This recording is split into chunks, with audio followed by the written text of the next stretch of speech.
Si X, hindi mo siya kaibigan. Hindi mo rin siya kaaway. Siya yung taong nakasama mo sa nakaraan na gumawa ng magandang alaala. Pero hindi na siya parte ng buhay mo sa ngayon kasi wala na kayong dalawa. Pwede siya yung dahilan kung bakit nasaktan ka ng sobra-sobra. Pero siya naman yung rason kung bakit marami ka natutunan sa pag-ibig. Kaya kung babalik man siya ulit sa buhay mo at magpaparamdam ulit, it's your choice.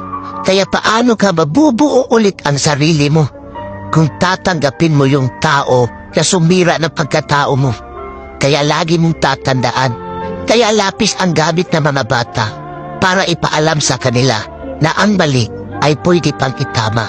Kaya naman ballpen ang gamit natin para ipaalam sa atin na hindi na tayo bata, na para ulit-ulitin pa ang pagkakamali na hindi na natin kayang burahin.